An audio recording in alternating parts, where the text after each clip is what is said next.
ቤተሰብ ተኽሊ ፕሮዳክሽን ከመይ ኣለኹም ሎማዓንቲ ብኣዝዩ ዝተፈለየ ቪድዮ ተራኺብና ኣለና ካብ ኣስመራ ክሳብ ኣዲስ ኣበባ ዝተዘርግሐ ዓሚቕ ተመክሮ ኣብ ሂወትና ትርጉም ዘለዎ ቪድዮ እዩ ብርግጽ ኣባይ ኣባኺ ኣባኻ ኣብ ኩልና ጽቡቕ ተመክሮ ክንረኽበሉ ኢና ብዙሓት ሰባት ግን ሳብስክራይብ ከይገበርኩም ትሰምዑ ከም ዘለኹም ተረዲእ ኣለኹ ላይክ ሸር ሳብስክራይብ ብምግባር ነዚ ውልዶ ቻነል ኣተባብዕዎ ምክንያቱ ክጠቕመና ስለ ዝኾነ ንናታን ኬድካሲ ንዓይላት ትካበሉ በትግርኛ ነው ተወራውና ኣብ ኣስመራ ተወሊዱ ዝዓበየ ካብ ኣዝዮም ርኹባት ስድራ ቤት ዝወፀ ኣብ ኣስመራ ተማሂሩ ዩኒቨርሲቲ ዝሓለፈ በርስኡ ዝኸብዶ ታኒካ ዘይልዕል ዝነበረ ማእቶት ብዝበሃል ልምዓታዊ ስራሕ ነብሱ ዝረኸበ ኤኒዌይ በቃ ማእቶት ሼፕ ነው ያደረገኝ ሼፕ ይሄ ቀበጥ የሆነ ዳዊት ያጠፋው እዛ ነው ኢንጂነር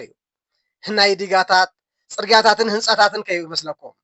ናይ ሰብ ኢንጂነር ዝፈረሰ ርእሲ ዝሃንጽ ኢንጂነር ናይ አእምሮ ጥበብ ተመራማሪ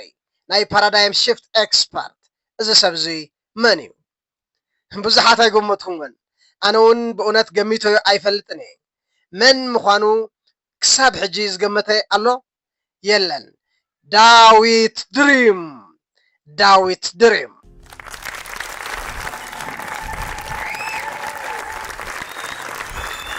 አመሰግናለሁ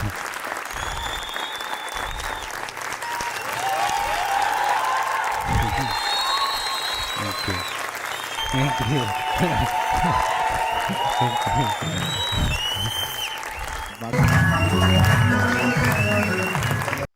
ብርገጽ ቅድሚ 1998 ዓመተ ምህረት ፈረንጂ ኣስመራ ናትና ቢዝነስ ሶሉሽን ብፓርትነር ኣጣይሹ ዝሰርሕ ዝነበረ ኣብ ናይ መንግስትን ገለን ኮምፒውተር ዳታቤዝ ብዝለዓለ ብቕዓት ዘገልገለ ቅድሚ 28 ዓመት ኣብ ሕምብርቲ ከተማ ኣስመራ ልዕሊ 1000 ተምሃሮ ኣብ ክረምቲ ብዝተፈላለዩ ናይ ኮምፒውተር ሞያታት ዝምህር ዝነበረ ንኣየር ጸባይ ኣስመራ ዝፈቱ ልዕሊ ኩሉ ድማ ንህዝቢ ከተማ ኣስመራ ዘፍቅር ከአስመራ የመውጣት ፕላን አልነበረኝም አይ ላቭድ አስመራ ቆንጆ ከተማ ናት ህዝቡ ደስ የሚል ህዝብ ነው ኢትስ አ ቢዩቲፉል ከተማ ኩናት ኢትዮ ኤርትራ ሕልሙ ዝኸለፎ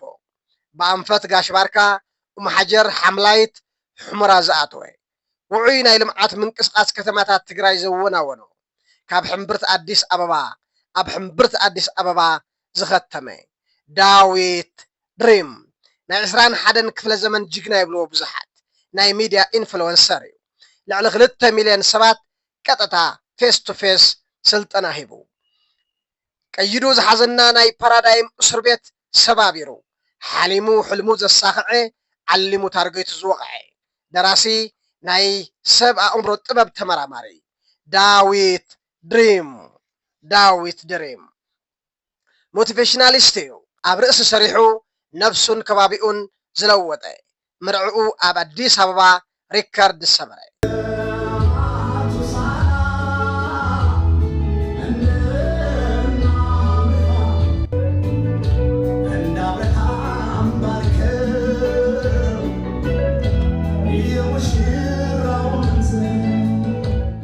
መጠን ሃፍቱን ትካላቱን መሰንበድ እዩ ውድቀቱ ናብ ዓወት ዝቀየረ ጅግና ካብዚ ኩልና እንታይ ንመሃር ብፍላይ ተጋሩን ኤርትራውያን ኣለና ዶ ብዙሕ ምህሮን ተመክሮን ረኺብኩም ክትኮኑ ተስፋ እናገበርኩ ነዚ ውልዶ ቻነል ደጊመ ሳብስክራይብ ትገብሩ ክዕድመኩም ፈቱ ሰላም ወሰናይ